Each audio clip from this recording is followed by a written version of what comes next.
Hello, my name is Fraser Simons. This is my channel, Springboard Thought. Today I'm going to do the third weekly reads for December, I believe. And I've got another 10 books, I think it is, something like that. First off, we've got the Red Chesterfield by Wayne Arthurson. This is interesting because it was published by the Calgary University Press as a series of books. So I'm gonna check those out and see what's going on, if there's like intertextuality between this book, or I don't know. I've never heard of it before, which is strange because I've lived in Calgary for a while and live on a small town peripheral to it, so weird. I saw this on Bookworm Adventure Girl's channel. She recommended it to Steve Donahue, and I really enjoyed it. I gave it 3 stars just because the ending was a little bit abrupt and rushed for me, but this is about a indigenous person named M who works as a peace bylaw officer, and in the course of giving a ticket to an individual having a garage sale, who is breaking the law because they're like continually having the garage sale. It's supposed to be only 2 days, but they have it basically every day, and a neighbor has complained. Afterwards, they have a short altercation with that person, and then afterwards they go, and in a ditch there's a Red Chesterfield, which is a couch if you don't know, and inside the couch there is a foot that is discovered, and it sort of unravels from there. It's very surrealistic, it's strange, very uncanny. It has a very odd structure, kind of, or at least somewhat unconventional, in that you would see this maybe in poetry where every chapter is 1 page or just running over the page. Each chapter has like a synopsis of what is going to happen, basically, as much as it can anyway, and then it has the short rundown of it. So it clips along. It's a very short book. It's over in probably like 30 or 40 minutes, I would wager, and it's got like some twists and turns. It's sort of like noir married with sort of a strange realism aspect to it, with a surrealistic component, I would say. The characters are all well drawn. It's a heck of a ride. It's an interesting book. It will keep your attention, but like I said, the ending was a little bit abrupt, a little odd, and didn't kind of quite tie a bow on everything that I would have liked, but definitely a great read. Next, I read The Eternals by Neil Gaiman. I gave this 3 stars. Oh, and I gave the Red Chesterfield 3 stars as well, if I didn't mention it. Eternals I got for a Christmas present because I saw The Eternals with my family. Loved the movie. I thought it was great, exactly what Marvel needed, and breath of fresh air basically for it, because I was getting a little burned out on the superhero stuff. But the comic run is quite a bit different. The key underlining principles of it is true, but the things that they changed were great. I far enjoyed the movie to the graphic novel experience, even though it was quite interesting, especially during its time. It was during the Civil War era stuff dropping, so it's kind of strange that I didn't read it then. But yeah, I thought it was very odd at some points. Like, there's a humoristic sort of component to it that sometimes doesn't jive what's happening, and the overall story, even who the sort of villain is, what the Eternals are, is more or less the same, but not as granular. It sort of feels like a setup maybe for a different Eternals run, possibly, and maybe it did do that, I'm not aware. Then I read Searching for Marilyn Monroe, Parables and Other Animals, from the channel Attention, that probably everybody knows. Pay is on that. I thought this was excellent though, especially as an introduction to a author. It's fantastic. I would like other authors to adapt the same kind of thing. It communicates a lot of the themes that we assume that Pei is interested in, The prose are excellent but eclectic because it's 3 or 4 short stories then parables. So you see the writing in very different aspects, thematic primarily, to whole complete stories, some of which are longer than others. The dialogue was quite good.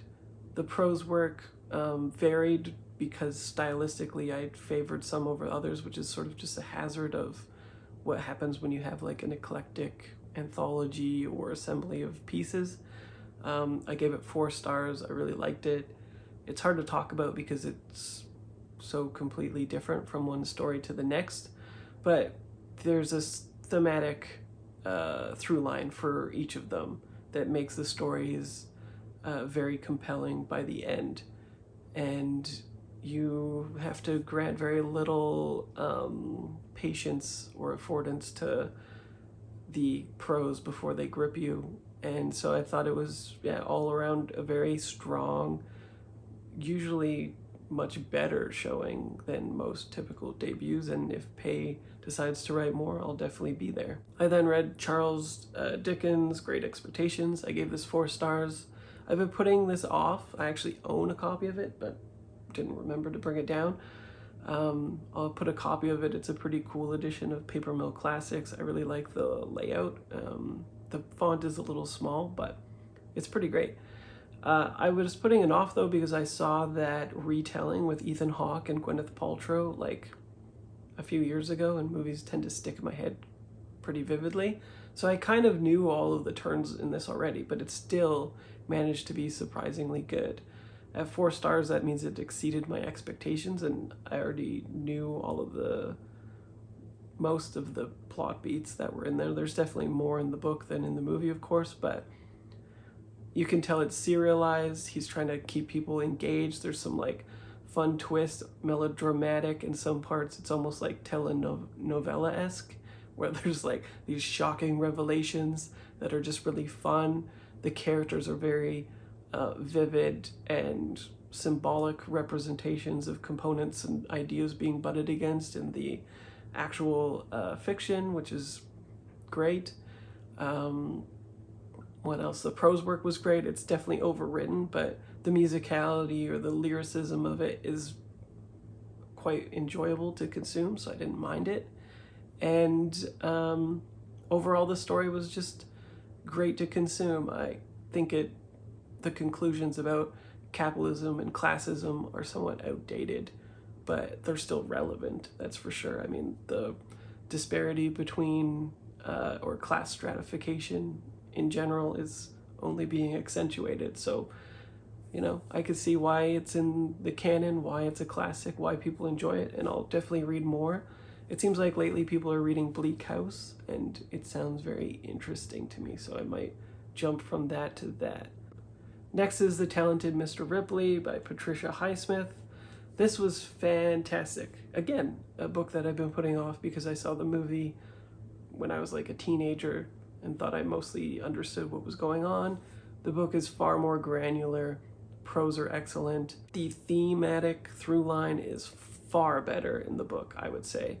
I was reading it on AJ Dunn Read and Writes channel, who they've established a Discord channel in order to talk about books, and the observations in that was very fun. I think it would be a great channel to join and engage with if you want to.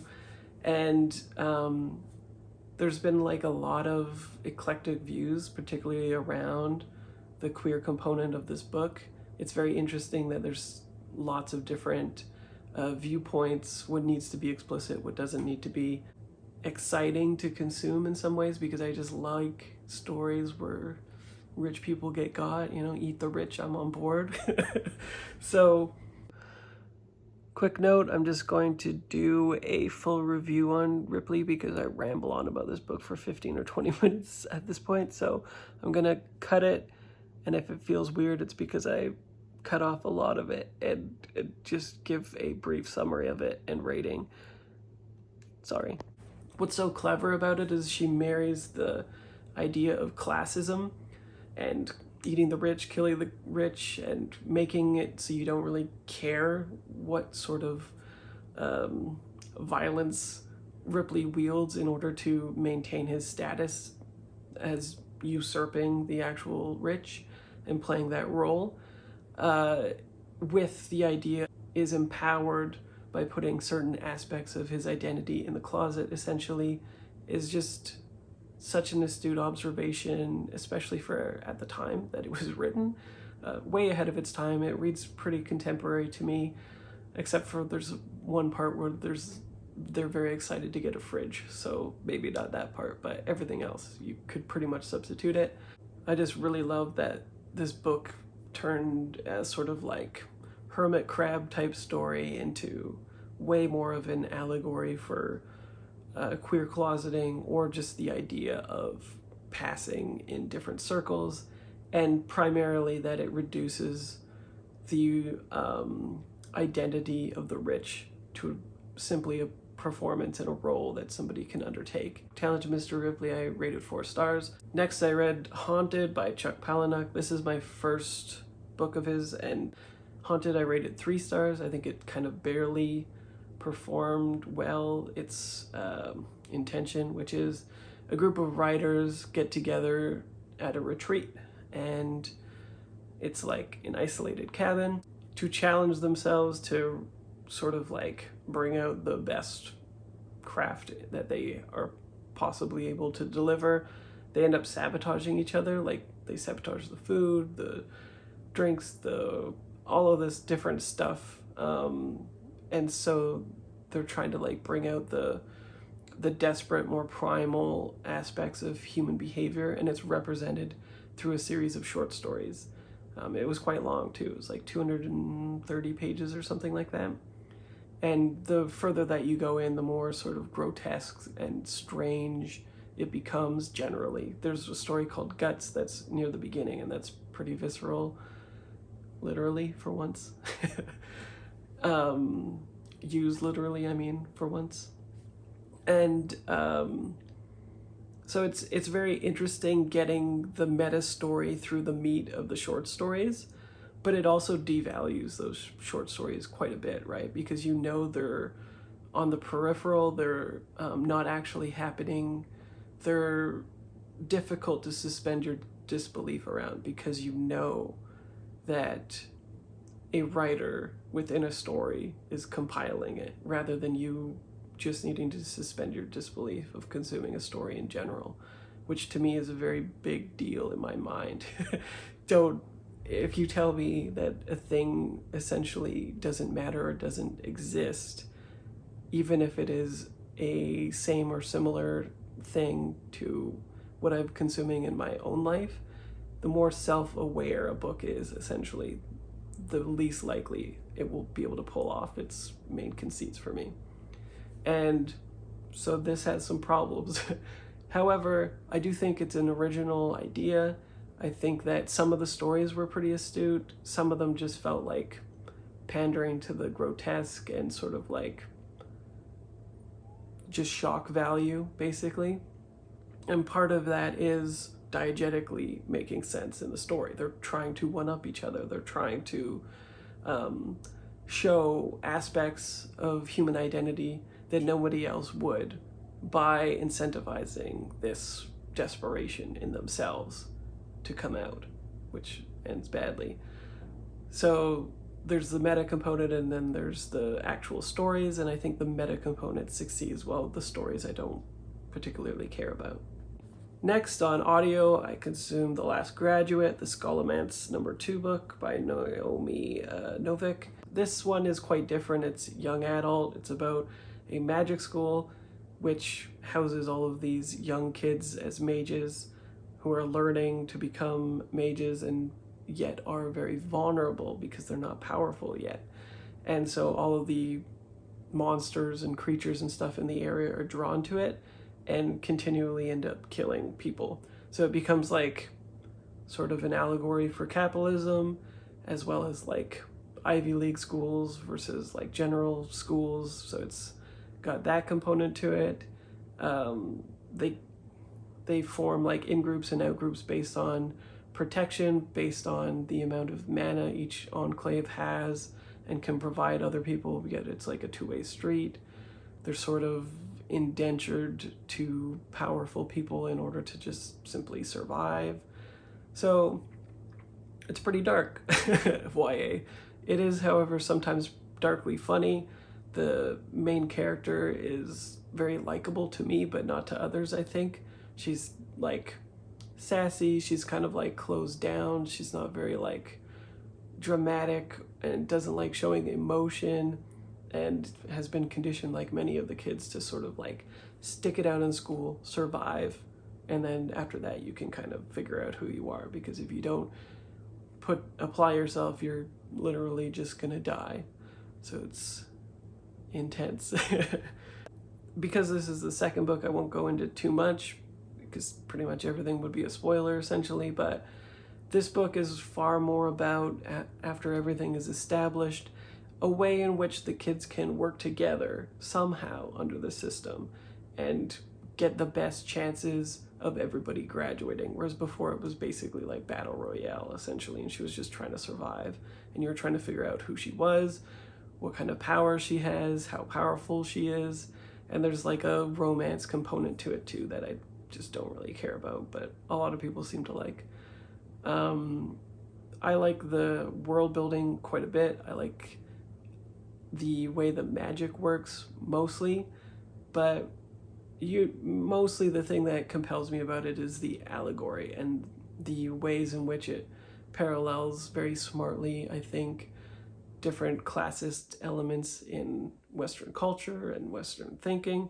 And then you got the sort of like peripheral dark Harry Potter aspect of it. So I thought it was fun. I gave it 4 stars. Next, I gave To Paradise 2 stars. I did a whole video on that, but it's quite short. It's only like 7 or 8 minutes, I think. If all you're looking for is theme, you'll love it. If you simply want character work, this will be probably mixed. Some people like all of it. I didn't. I liked part 1 and part 3, hated part 2. And if you are into plot and pacing and those kind of elements, you'll hate this book because every element of it simply exists to communicate the thematic through lines, essentially. And it does that well, but I would say that each story doesn't stand on its own very well, because as soon as the thematic component is completed, the story's done. There's no like catharsis, there's no completion of the things that you would expect in a normal book. So keep that in mind. Next, I read The Trials of Morrigan Crow, Nevermoor #1 by Jessica Townsend. I gave this 3 stars. I thought it was fun. I'm not going to go too much into this. It's children's grade fantasy that I've had lying around for a while. I bought the $1.99 special edition thing. I thought it was surprisingly fun, but it's 70% setup and then a cliffhanger for the next book. So if you don't like that structure, it's going to be rough going for you. It does tie up some questions posed during it, of course, but primarily it's all set up. And the setup is good. I mean, the world is interesting, the characters are interesting, it's a little bit different, fantasy, overall good, not great. I'll definitely read the next book because I own it. And next is Midnight Sweatlodge by Waubgeshig Rice. Hopefully I pronounced that even a little bit right. I gave this 3 stars. This was another one on Bookworm Adventure Girls channel that she recommended to Steve Donahue that I hadn't heard of. Another quick read. It's like 98 pages, big type, very interesting. I liked the first 3/4 of it quite a bit, and then again, the ending kind of fell off the wheels for me. It is about people entering a sweat lodge, which is indigenous culture. It goes into the medicine wheel. It goes into healing practices, restorative justice, a bunch of different stuff like that. It's very interesting because each aspect to the side of the wheel has a person speaking about a specific aspect of it in a personal story that is then reiterated, or not reiterated, but spoken out to everybody else. And there's people that they know in the community, but not necessarily know those things particularly about them, which is very good. I think that it was a very effective use of the concept and well deployed. But then 3/4 of the way through, a man named David gets up and says it's all, BS and doesn't believe in that, wanders off, and it becomes his story in particular about essentially just not listening to generational practices, and it becomes almost like a parable for people who don't listen to history, don't participate in these kind of practices and where things are going, basically. But it does so in a very prescriptive manner and a strange ending that felt disjointed. The last book I just finished on audio is The Cellist by Daniel Silva, the 21st book in the Gabriel Allon, maybe, series, which I hadn't even heard of until a whole bunch of Trumpers downvoted it, and so I picked it up simply for that fact.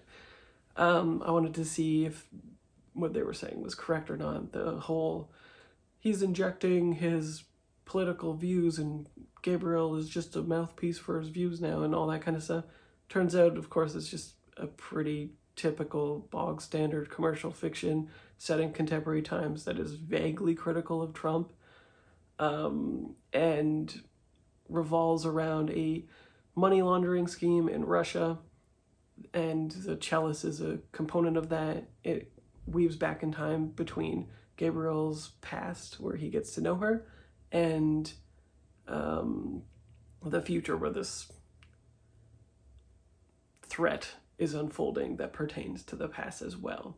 And even though I hadn't read any of them, I found it very easy to understand. I thought it was very much commercial fiction prose, accessible, kind of dumbed down, boring sentence structures, so glad that I consumed it on audio. Narration was good. It is very critical of the Russian aspects, especially as it pertains to influencing the West in multiple aspects, like how foreign powers are buying up Western culture, businesses, buildings, all that kind of stuff. Most people, I think, are already aware of this, hopefully. If you live in Canada, you are, because of Toronto and Vancouver anyway. But essentially, it goes into a very sort of necessarily propagandist view of Russia being bad, what they're doing, and every character represents a propagandist viewpoint, essentially, of American politics to some degree or another, because it's espionage fiction. It's literally what the genre is about. There is no apolitical party in an espionage commercial fiction. It just doesn't happen. In a very real way, each of them, including Gabriel, is an embodiment of a very nationalistic propagandist view and agency of America that butts heads against foreign powers, right? So I found it no more different than any other commercial fiction like Baldacci or anybody. Tom Clancy, probably less so than Tom Clancy. That guy was wild. And I thought it was just completely fine. Where people get angry is usually because he talks about QAnon, which is very critical of and should be. And a certain senator, I think, parallels a certain senator in America as well, though not completely directly.